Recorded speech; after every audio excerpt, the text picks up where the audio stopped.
Day 3 at Gen Con. We're here at the Mindstorm Labs booth, and we're going to hear some more about their innovative game, Alpha Omega. Take it away. Okay. I'm Earl Official from Mindstorm Labs, one of the creators of Alpha Omega, and we're here at Gen Con booth 1507, and doing the Alpha Omega gig. So we've got the core book from last year, released, held crookedly for you. Little sample page there for preview. There we go. Damn overheads. Okay, got it. Nice one. Yeah. And so this one came out last year. Gen Con was kind of the big, official unveiling. Right. We got nominated for Ennies in several categories. Didn't get lucky enough to win, but nomination is... It's an honor, it really is. It is, yeah. Especially for such a young company. We've only been around for a year, essentially. Wow. In the public eye, anyway. And this year we got this book. This is the Encountered Volume 1. So this is our... like the Monster Manual? Exactly. Ish? Yeah, very much so, in a way, yeah. So this is, there's a little sampler for you. So this introduces players to 200 creatures.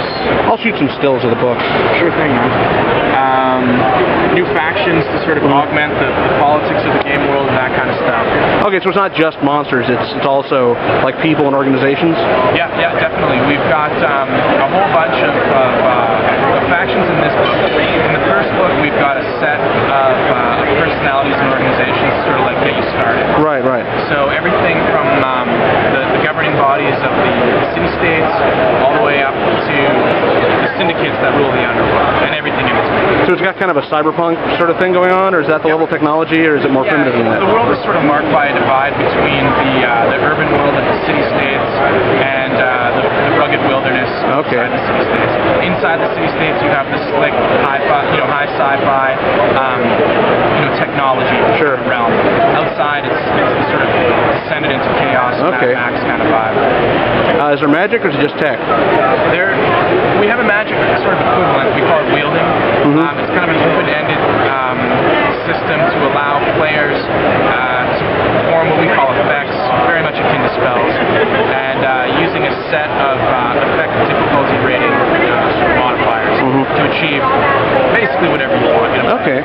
So you can dictate, if you want to produce a fireball, if you have the right source and intention, which are like the sphere domain kind of equivalent, you can. You get to decide, range, damage, area of effect, all these kinds of things, which themselves give you the difficulty rating that you have to beat.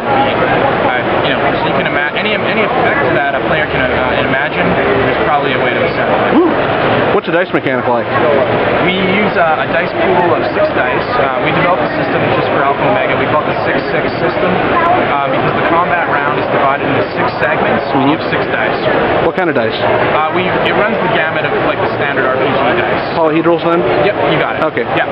So and the escalation in die type is a reflection of the character or creature's sort of power level. Okay, yeah.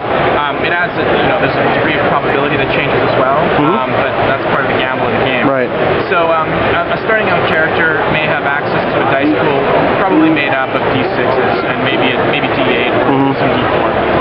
And then as you progress in ability, those dice will change. Okay. And so it's up to players as they get comfortable with the mechanics, essentially, to decide how they're going to use those 6 dice over the combat cycle. Right. So it's kind of a free-form system. It's very flexible. Players are already, the community is finding very clever ways to modify the system, expand upon it, improve it. Always. Yeah, and that's what we're after. We really wanted to do that. All right, cool. Well, thanks for taking the time to talk with us. My pleasure.